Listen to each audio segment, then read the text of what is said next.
ଦଶନ୍ଧିର ଗୋଟେ ଶ୍ରେଷ୍ଠ ଗାୟକ ସିଏ ଥିଲେ।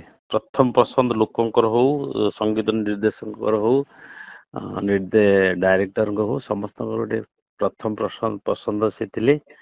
ଏବଂ ମୋର ସୌଭାଗ୍ୟ ବହୁତ ସମୟରେ ତାଙ୍କ ସାଙ୍ଗରେ ଷ୍ଟେଜ ପ୍ରୋଗ୍ରାମରେ ଭେଟ ହୁଏ ଏବଂ ଏମିତି ବି ଭେଟ ହୁଏ ବିଭିନ୍ନ କାର୍ଯ୍ୟକ୍ରମରେ। ଲାଷ୍ଟ ଭେଟ ହେଇଥିଲା ଆମର ଚ୍ୟାଲେଞ୍ଜ ଫିଲ୍ମର ଯୋଉ ଅଡିଓ ରିଲିଜରେ, ସେତେବେଳେ ସେ ଅସୁସ୍ଥ ବହୁତ ଦେଖାଉଥିଲେ।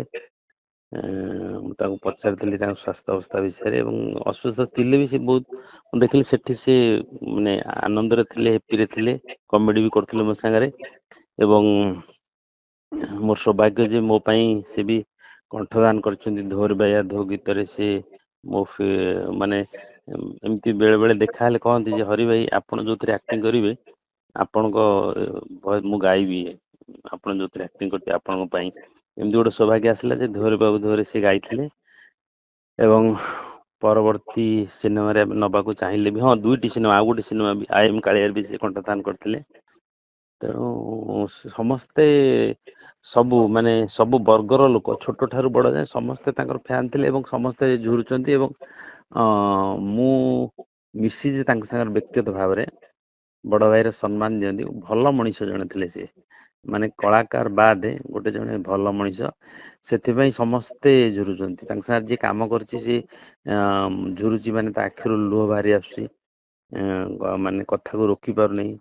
ତେଣୁ ତାଙ୍କ ସାଙ୍ଗରେ ଯିଏ ବାର୍ତ୍ତାଳାପ କରିଛି, ଯୋଉମାନେ ମିଶି ନାହାନ୍ତି ସେମାନେ ତାଙ୍କ ବିଷୟରେ ଅନାପ ଶନାପ ଲେଖିବେ, ଛାଡନ୍ତୁ ତାଙ୍କ କଥା, ତାଙ୍କ କଥା ଗୁରୁତ୍ୱ ଦିଆଯାଏନି। କିନ୍ତୁ ଯୋଉମାନେ ତାଙ୍କ ସାଙ୍ଗରେ ମିଶିଛନ୍ତି, ବ୍ୟକ୍ତିଗତ ଭାବରେ ଜାଣିଛନ୍ତି ତାଙ୍କୁ, ତ ବହୁତ ସରଳ ହୃଦୟ, ଭଲ ମଣିଷ ଜଣେ ଥିଲେ। ଭଲ କଳାକାର ତ ସମସ୍ତେ ଜାଣିଛନ୍ତି ସାରା ଓଡିଶା। ଏମିତି କଳାକାର ମାନେ ସବୁଠାରୁ ଦୁଃଖ ହଉଛି ଯେ ତାଙ୍କର ବୟସ 34-35 ବର୍ଷ, ସେଇଟା କଥା, ସେଇଟା ଦୁଃଖ, ଆଉ ନହେଲେ କିଛି ନାହିଁ।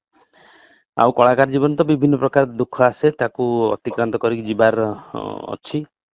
ତେଣୁ ସେଇଟା କଥା ନୁହେଁ। କଥା ହଉଛି ଅତି ଅଳ୍ପ ବୟସରୁ ଏବଂ କଣ ସେ ଆଉଟ୍ ହେଇନଥିଲେ, ଗୀତ ଗାଉଥିଲେ, ସେଇଦିନ ବି ରେକର୍ଡିଂ କରୁଥିଲେ, ସେଇଦିନ ବି ଷ୍ଟେଜ ପ୍ରୋଗ୍ରାମ କରୁଥିଲେ।